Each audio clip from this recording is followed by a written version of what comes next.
Saint-Pierre Favre. Le pape François confiait un jour à un père jésuite son admiration pour la personne de Pierre Favre, qu'il a lui-même canonisé. Le Saint-Père faisait remarquer l'aptitude qu'avait ce saint à dialoguer avec tous, même avec les plus lointains et les adversaires de la compagnie de Jésus, sa piété simple, une certaine ingénuité peut-être, sa disponibilité immédiate, son discernement intérieur attentif, le fait d'être un homme de grande et de forte décision, capable en même temps d'être si doux. Pierre Favre n'a que quelques heures, ce 13 avril 1506, quand on le porte sur les fonts baptismaux au Villaret, en Savoie. Il est né dans une famille de bergers pauvres, mais vertueux catholiques et très pieux. Lui-même écrira « Mes parents eurent un tel soin de m'élever dans la crainte du Seigneur que tout petit enfant, j'avais conscience de mes actes, et ce qui est un signe d'une plus grande prévenance de la part de Dieu, vers l'âge de 7 ans, je sentais quelquefois des touches spéciales de dévotion, en sorte qu'à partir de cette époque, le Seigneur lui-même, l'époux de mon âme, voulut prendre possession de moi. Vers ma 12e année, comme j'éprouvais un ardent désir de pureté, je promis à Dieu de garder la chasteté à tout jamais. Aucune ne s'égare.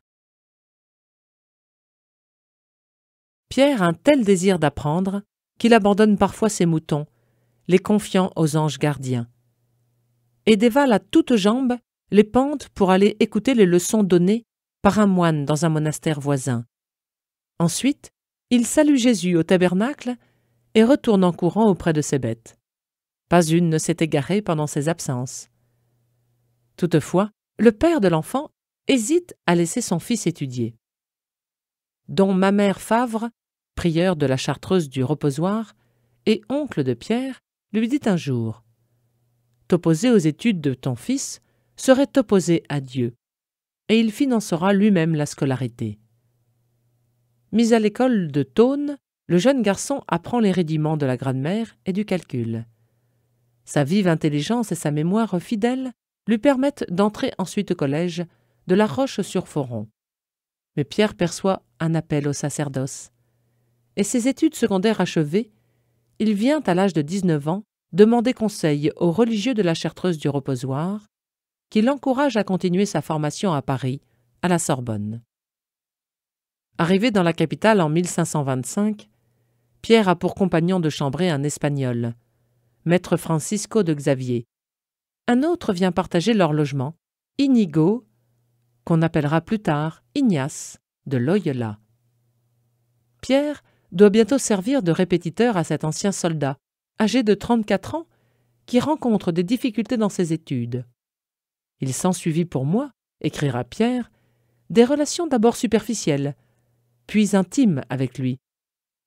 Il finit par être mon maître en matière spirituelle, me donnant règles et méthodes pour m'élever à la connaissance de la volonté divine. Nous en vînmes à ne faire plus qu'un de désir et de volonté. Fortifié par ce guide spirituel, l'étudiant savoyard parvient à surmonter certaines tentations et sa tendance au scrupule pour trouver son équilibre dans la fidélité à la volonté de Dieu. Simon Rodriguez, un des premiers compagnons du petit groupe qui se forme autour d'Ignace, rendra ce témoignage au sujet de Pierre. En ce père s'épanouissait principalement dans ses relations avec tout le monde une vraiment rare douceur, plaisante, gracieuse, telle que jusqu'à présent, j'avoue ingénument ne l'avoir jamais vue chez personne d'autre. Oui, je ne sais pas comment il se donnait ainsi à l'amitié des autres, comment il influait ainsi insensiblement sur leurs pensées. C'est ainsi que, constant dans ses mœurs et charmant par l'aménité de ses propos, il entraînait puissamment à l'amour de Dieu tous ceux avec qui il traitait. En 1530, Pierre obtient la licence S.Art et 4 ans plus tard, il est ordonné prêtre, après avoir fait les exercices spirituels sous la direction d'Ignace.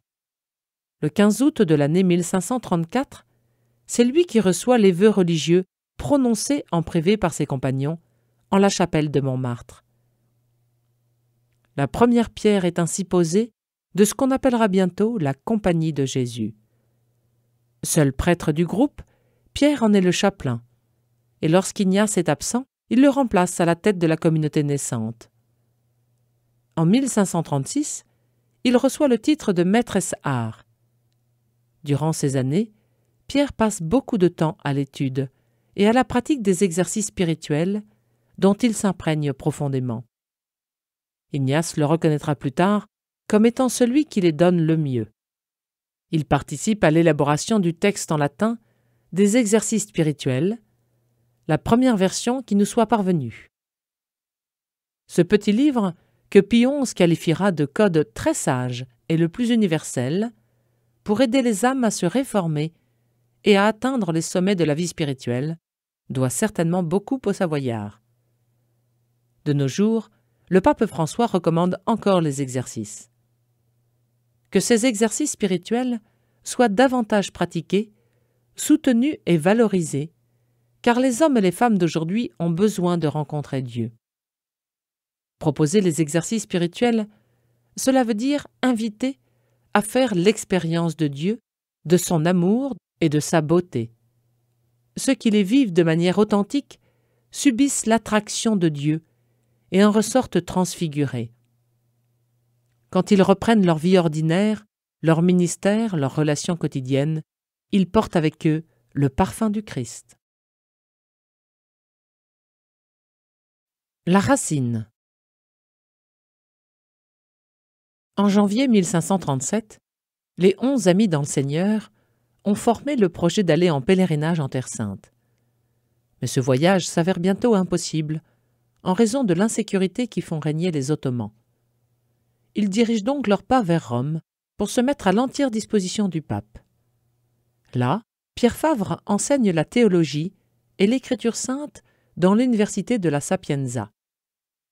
L'érection canonique de la Compagnie de Jésus par le pape Paul III a lieu le 27 septembre 1540. Il faut alors élire un supérieur.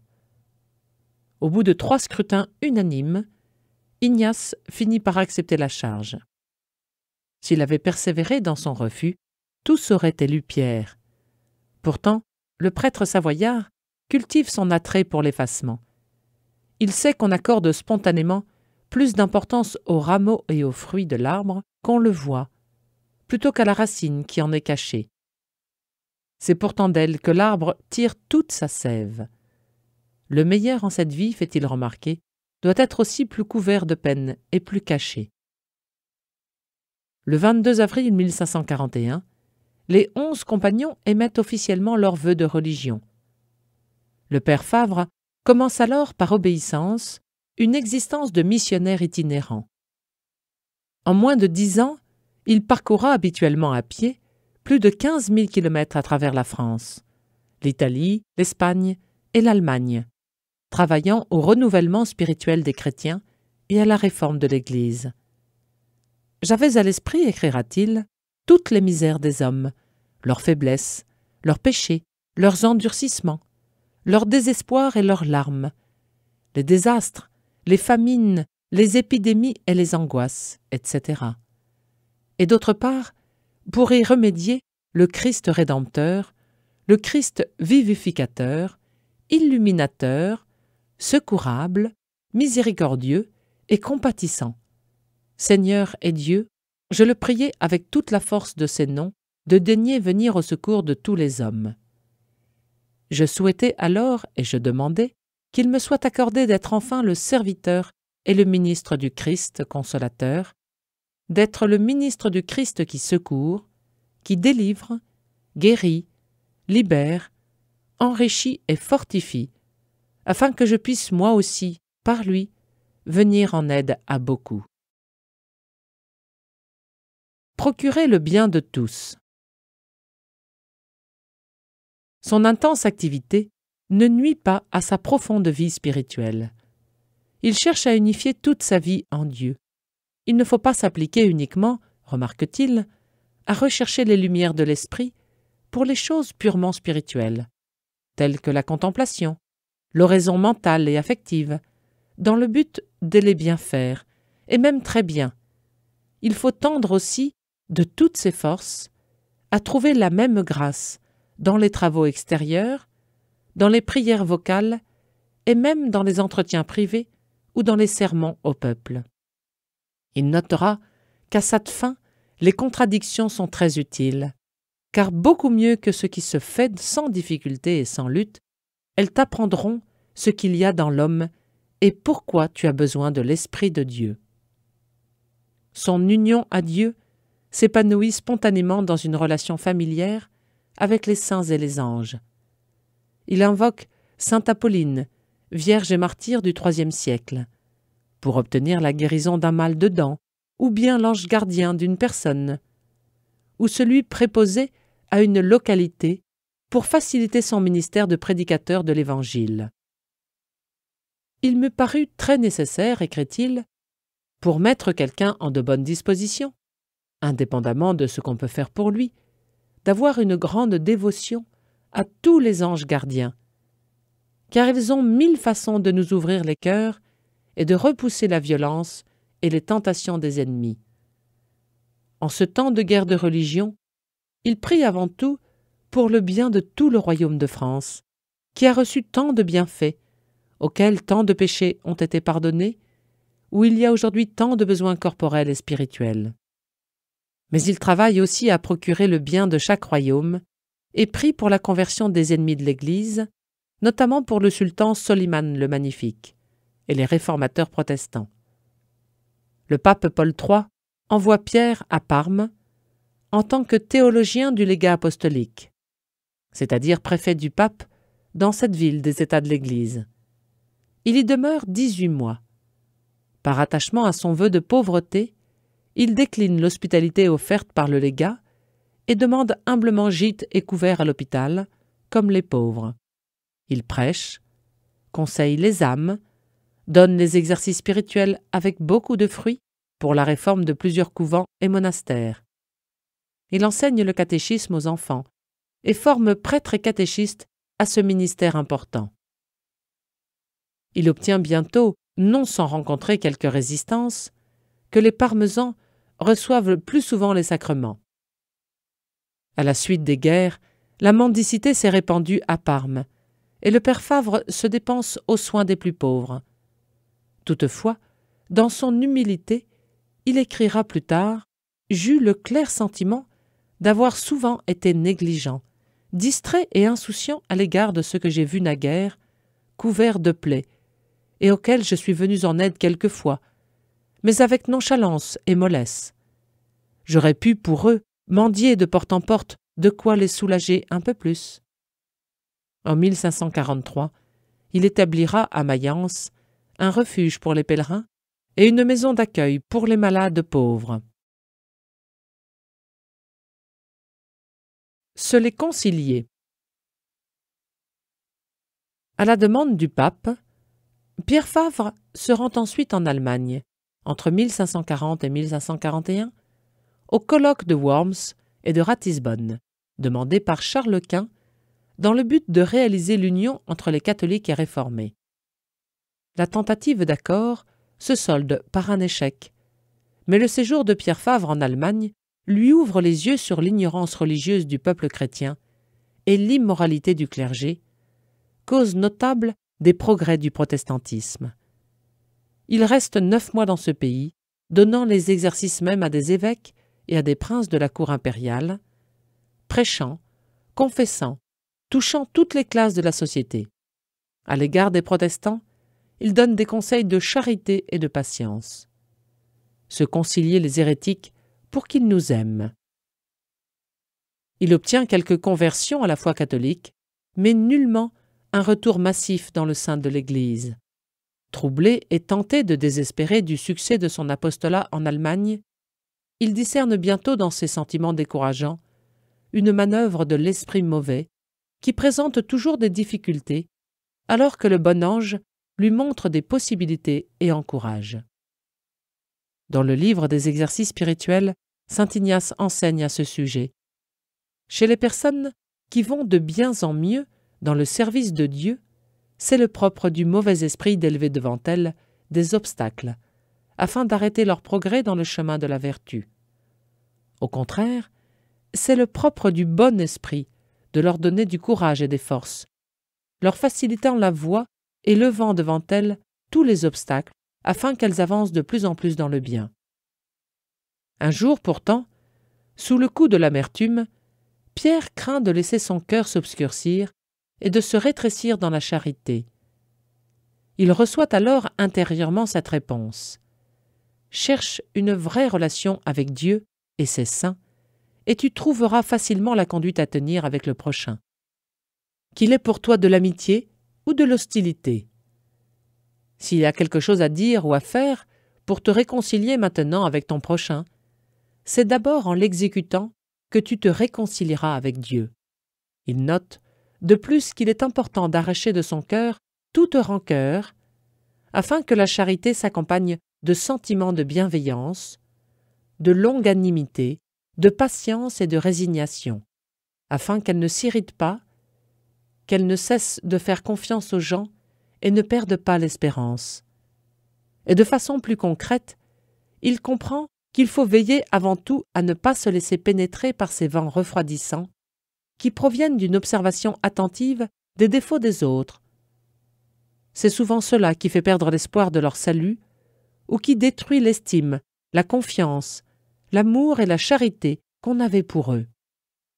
Par la chaleur de l'esprit, il faut surmonter non seulement la perception, mais dans la mesure du possible, la réalité même de leurs fautes, afin de vaincre le mal par le bien et de continuer, en dépit de leurs déficiences, à rester liés avec eux et à se préoccuper d'eux. Pierre continue de bénéficier de la haute estime d'Ignace et du pape. L'un et l'autre souhaitent en effet disposer de lui et se l'arrachent tour à tour. Ainsi, il reçoit l'ordre de se rendre en Espagne. En chemin, il fait étape en Savoie, où il peut revoir les siens. 70 ans plus tard, saint François de Sales, lui-même savoyard, se fera l'écho de la renommée de sainteté qu'il laissa alors dans la région, rapportant même certains témoignages portant sur des extases et des lévitations, élévation du corps pendant une extase, entrevue par indiscrétion. Après sa mission à la cour d'Espagne, Pierre passe par Barcelone, puis de nouveau par la France, où il ne s'arrête pas. Un étudiant transformé. En avril 1542, il est de nouveau en Allemagne où il reste 2 ans. À Mayence, sa réputation de haute vertu et de science attire à lui un étudiant de Cologne, Pierre Canisius, qui désire le consulter sur sa vocation. Plus tard, Pierre Canisius témoignera « Je n'ai jamais vu ni entendu de théologien plus docte et plus profond, un homme d'une vertu aussi éclatante et aussi distinguée. » Le jeune homme fait les exercices spirituels auprès de lui et s'en trouve comme transformé en un autre homme, dira-t-il. L'année suivante, Pierre Canisius, futur saint et docteur de l'Église, s'engage à entrer dans la Compagnie de Jésus. Pierre Favre pose alors en effet les fondements de la Compagnie en Allemagne. Un jour à Mayence, la tristesse saisit le père Favre, à la pensée de la négligence avec laquelle il s'est occupé de la sépulture d'un prêtre. Il reçoit alors cette réponse intérieure « Mieux vaut aller de l'avant avec la volonté de faire le bien, plutôt que de fatiguer et d'épuiser la volonté sous le poids du passé. » Dès octobre 1542, il est sollicité pour mettre ses compétences théologiques au service du concile œcuménique qui doit s'ouvrir à Trente.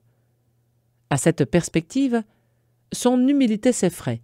« Mais le Seigneur, écrira-t-il, me délivra de tout par la vertu d'une sainte et aveugle obéissance, qui ne considère ni mon incapacité personnelle, ni la grandeur et le poids de ce qui m'était demandé. » À la demande du pape Paul III et d'Ignace, Pierre Favre se rend durant l'été de 1544 à la cour du roi Jean III de Portugal. Impressionné par la sainteté de ce religieux, ce roi voudrait le garder en son pays. Cependant, le père se contente d'un bref séjour au noviciat de la Compagnie. Attirés par sa bonté, les novices s'attachent aussitôt à lui. Son zèle infatigable suscite l'entrée dans la compagnie de plus de 30 membres éminents de l'université de Coimbra, dont plusieurs deviendront missionnaires au Japon ou dans les vastes possessions portugaises. Peu après, Pierre quitte le Portugal pour l'Espagne, où il fonde en 1545, malgré l'épuisement de ses forces, 2 communautés de jésuites, à Valladolid et à Alcalá. À Valladolid, le vendredi saint 1545, ayant à entendre en confession des jeunes gens et de tout petits enfants de la famille d'un de mes fils spirituels, rapportera-t-il lui-même, je sentis se glisser en moi des pensées orgueilleuses. Un esprit murmurait « Es-tu donc venu ici pour t'occuper de ces bambins? Ne valait-il pas mieux rester là où tu pouvais entendre les confessions de personnages importants ?» Il réagit aussitôt et prend la décision de consacrer le reste de sa vie, s'il plaît à Dieu, à ce travail obscur. Je découvris mieux que jamais la valeur de tout ce que l'on fait avec une intention droite pour les plus petits, pour les mépriser et les dédaigner du monde. À Madrid, il doit s'aliter à l'hôpital du Campo del Rey. Là, lui parvient une lettre du pape Paul III qui l'appelle au concile de Trente en renfort de 2 autres jésuites, les pères Laigné et Salmeron, mandés comme théologiens auprès des pères. Bien que malade, il part. Cependant, l'ouverture du concile est différée en raison des fortes chaleurs, et Pierre Favre met à profit ce répit pour poser la première pierre d'un collège à Gandhi, à la demande de François de Borgia, duc de cette ville, naguère vice-roi de Catalogne. Ce jour-là, ce prince, déjà veuf, prend la résolution secrète d'entrer dans la compagnie de Jésus, dont il deviendra le 3e préposé général. L'Église l'honore comme saint. Arrivé à Valence, le père Favre est submergé de visites et n'a pas le loisir de se reposer. « Que le Seigneur soit béni de tout », écrit-il alors. À Barcelone, en attendant un bateau pour Rome, il se dépense en prédications, aide des monastères et prépare des orphelins à leur première communion. Constatant son épuisement, plusieurs veulent le retenir. « Si vous partez, vous allez à la mort, leur dit-il. »« Il n'est pas nécessaire de vivre, répond-il, mais il est nécessaire d'obéir. » Être plein de bonté. Il s'embarque le 17 juillet 1546 et arrive à Rome où Ignace le reçoit avec joie. Mais le 31 juillet, il est à bout de force, reçoit l'extrême-onction et la communion en viatique. Durant sa courte vie, il n'a cessé de se préparer au jugement de Dieu. La pratique de la miséricorde, a-t-il lui-même écrit, est un sûr moyen d'obtenir la miséricorde de Dieu à notre égard. Il nous est facile d'avoir en Dieu un généreux donateur, si nous donnons nous-mêmes généreusement ce que nous sommes et ce que nous avons. Si l'on veut que Dieu soit vraiment indulgent et ne s'en tienne pas à la rigueur de sa justice, il faut être plein de bonté et d'indulgence pour tous, et non pas trop strict ou trop sévère. Le lendemain 1er août, Pierre Favre expire à l'âge de 40 ans, entre les bras de saint Ignace, son père, son supérieur et son ami. Celui-ci disait de son premier compagnon « Il aime tout simplement dame Charité. C'est pour lui plaire qu'il accorde un si grand prix à ces importantes qualités, qui facilitent à la fois l'influence apostolique et la maîtrise de soi.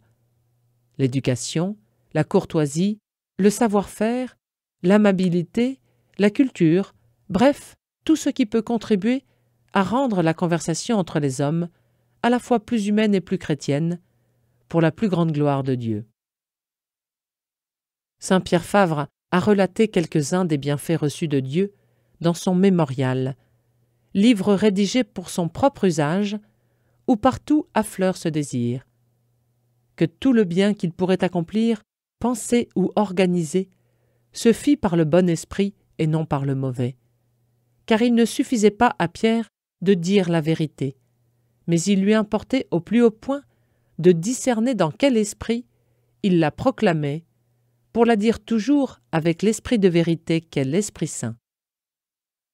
Puissons-nous, à son exemple, apprendre à discerner et à accomplir la volonté de Dieu à chaque instant de notre vie.